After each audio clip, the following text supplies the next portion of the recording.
All right, Pierre Desir joins us here on the phone line. Man, appreciate your time joining us today. How things been during this trying time?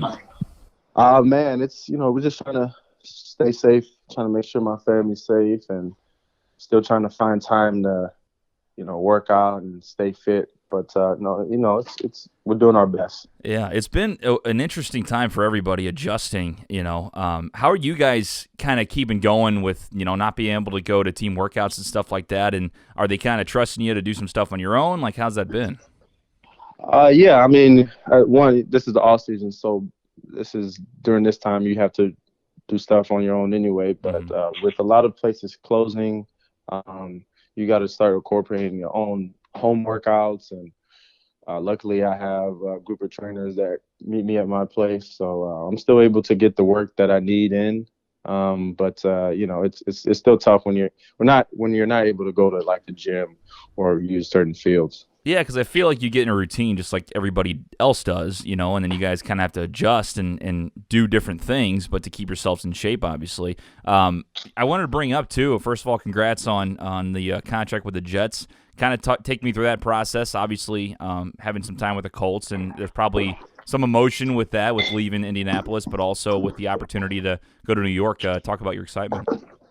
Yeah, man, it happened very quickly. Once I got released on Saturday, my agency got to work, and I was able to talk to Coach Williams on Sunday, and basically, decided to go with the Jets. So it was a quick turnaround. I'm excited for this next chapter. Excited to be a part of this culture that they're trying to bring, a new culture, and I'm just excited to continue to play my my football career and continue to live out my dream.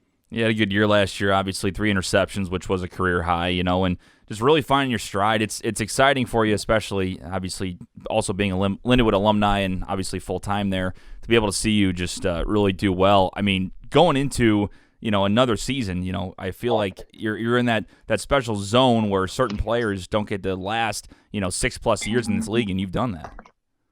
Yeah, man, it's always tough to you always hear how long the NFL career is, and for me it's just one of those things that I just try to continue to get better each year and continue to grow, and whether it's with one team or another, I'm gonna play until I can't. So I just continue to fight, man, and just continue to live out this dream. So obviously going to New York in 2020, when do you guys get started? I'm sure things have been pushed back, obviously, because of coronavirus and everything, but have they kind of told you when you're going to get started with everything, or just keep doing off-season workouts? When's your first, time to report to the Jets? Typically, the time to report would be around April 20th, 21st, but because of the situation that's going on now, they're just gonna keep us updated until April, around April 6th, and then give us the schedule from there. But hopefully, I hope it's not that long, because you like to get to the off season, but then 2 weeks in, you're like, all right, it's time to go back. So hopefully it doesn't last that long, but I know they're doing the best things for player safety. Yeah, for sure. Well, it's that competitive itch, man. I mean, you guys get in the offseason especially, and I figured, too, signing with a new team, you're obviously intrigued to get with the new teammates and the new coaching staff Absolutely. and see them in person. So, Absolutely, I'm ready to get out there and work, but you got to be patient, and whenever it happens, you just got to be ready. absolutely. I got to ask, when you came out of Lindenwood back, in 2014, were drafted by the Browns, Mm-hmm. I'm sure you had high aspirations for yourself. Did you see yourself here in 2020, where you are, signing multiple million-dollar contracts, getting opportunities to play with, guys that we all follow in the NFL, for so long? You've been one of those staples that you've been in the league now for, it's going into your 7th year. It's got to be exciting, and I just want to know if you can describe your feelings of being able to be in this league for so long, and when you came out of Lindenwood, what were your first thoughts about it? Coming out of Lindenwood, my main focus was just to find a home, and I've been around a couple of different teams, a couple of different places, and I think some people like they look at that as like something negative, but I had to learn um, throughout my whole career on what it takes to be a pro and what it takes to be a true professional player, and that's what I had to do, and I had to learn a lot. I learned from so many great players throughout my journey, and if you would ask me coming out of college if I would have been playing 6+ years, I would say probably not Mm-hmm. because of how the the longevity of the NFL goes. But I'm just happy and grateful that I'm continuing to be able to play and live out my dream. I know we've talked about this before, but with the new audience on the podcast, I'm intrigued. I'm sure they are too. Some of those guys you mentioned that have helped you along the way, and it's probably some names that a lot of these people will understand. What are some of those names that really stick in your mind? Some of the names that probably that helped me the most during my journey along my NFL career be guys like Richard Sherman, Cam Chancellor, Joe Hayden, Tremont Williams, Doug Baldwin. Oh man, So many. I mean, there's so many. Really, I mean, really, the Seahawks organization, just being a part of that team, being a part of that brotherhood, definitely made my mindset change on how I looked at football and how I, attacked football and how I attacked, playing the game. But there's so many guys, and it's only about 1,700 of us, as a family. So it's not that many of us, but you're able to reach out to anyone and talk to anybody for advice. And I'm just grateful that I had so many great players that were able to give me advice and help me with my career. I'm sure there are things that going in as a rookie, you had an idea of how things worked, or you had a different mindset of how day-to-day process went with being an NFL player. Going into year 7, how have things changed? Like, what are some things that you look back and go, maybe I was a little bit wrong about that? Man, I think one thing is I think going into my rookie year is how much you have to really do extra work on your own. Mm-hmm. A lot of the times in college, you have you have a schedule, you have so much time with your team, but in the NFL, I mean, you're there in the building for a couple hours, and then everything else is up to you. So I think that was probably the one thing that I had to learn was time management, Mm-hmm. and that went with talking to other players and not being afraid to ask questions from the vets and or the coaches on, hey, what should I do with my extra time, study habits. But what I learned early on also was that it's a business, and there's really no feelings in this, as as dry as that is, because you have to look out for your best interests. If the teams have to look out for the best interests, but never lose sight that it's football and you still gotta have fun. So sometimes you kind of get enamored with, oh, it's a business, and then now your love of the game goes away. But as long as you have that love of the game and just continue to have fun, everything else will take care of itself. Yeah, and that's a good point, too, because, you look at it on the side of the business, and as fans and people watching the league, you understand that part of it, but I think some people also put away sometimes and forget about, the personal impact it has on people when you have to move cities and you have to change teams, especially when you guys get comfortable with places and you got Right. teammates you grow closer with and your family gets, more used to a certain city. So, I mean, obviously you've gone through that now with the Colts release and now the signing of the Jets. It's like a roller coaster of emotions, but it sounds like you're handling it well, knowing what the business is.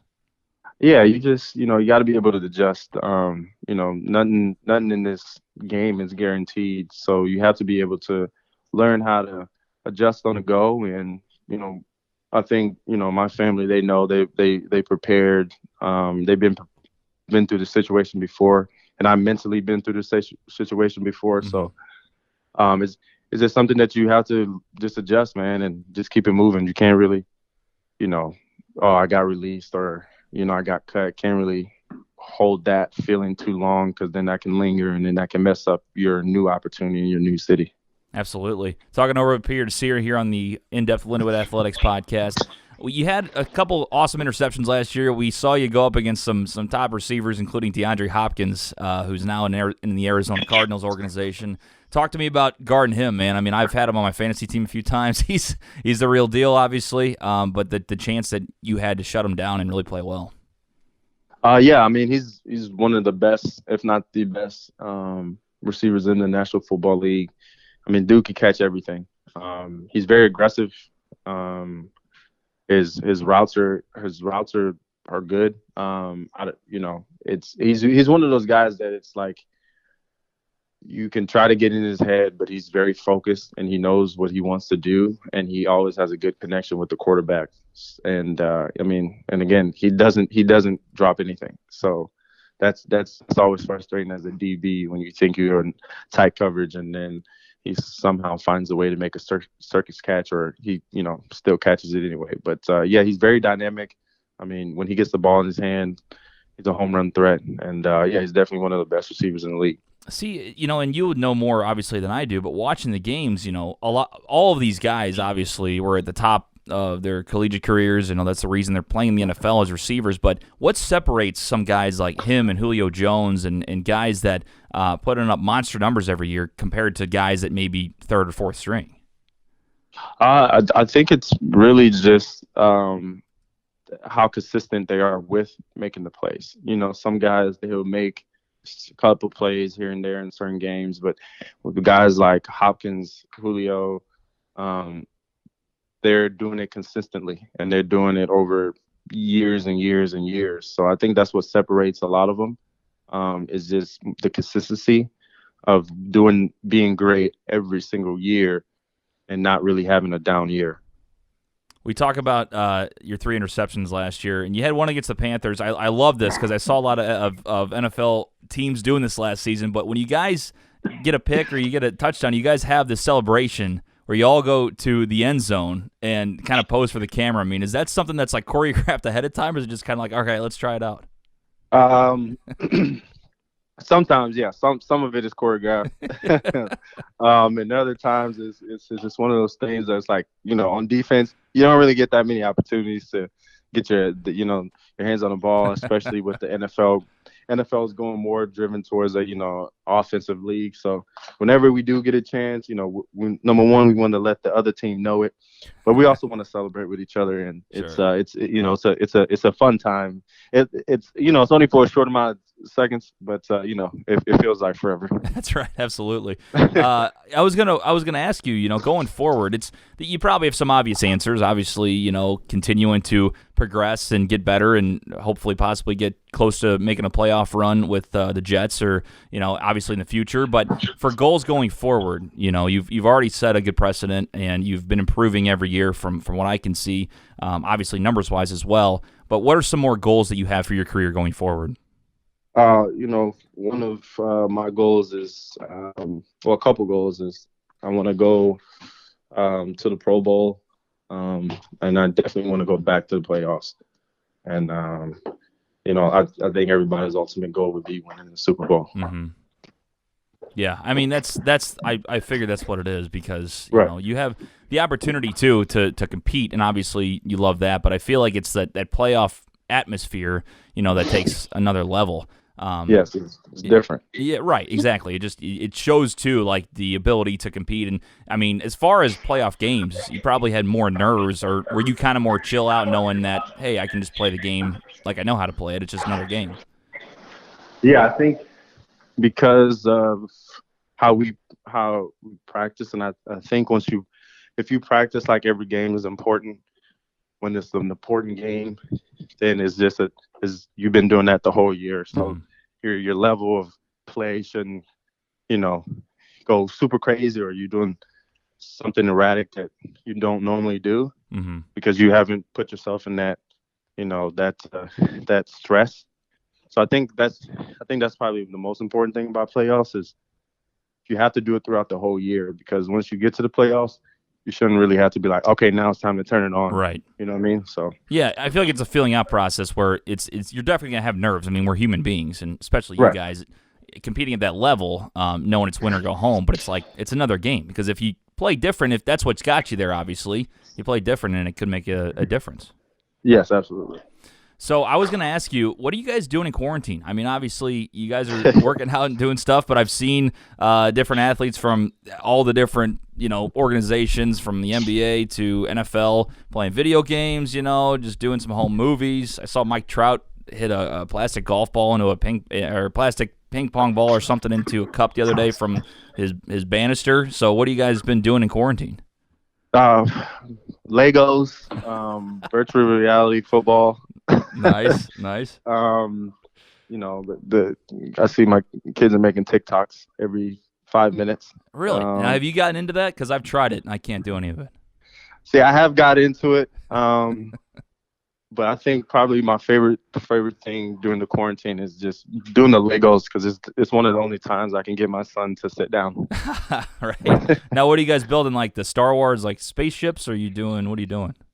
So he loves Avengers. So Nice. we build the Avengers, he does like the little Lego Duplo, but Avengers are his favorite. So we just bought a whole bunch of those, and That's awesome. got the big pieces. So it's gonna take us a while to do those. Now, you guys getting to a point yet where it's you love being together, but after week 3 or something, it's going to be getting crazy around there, No, we're not there yet, but we got different sections of the house where people can just go off and be by themselves. So I think that helps. Absolutely. Well, Pierre, we really appreciated it, man. Congratulations on your contract with the Jets. So we're super excited for you and expect the greatness out of you that you've shown already. And appreciate your time, and we'll talk to you soon. No problem. Thanks for having me. You guys have a good one.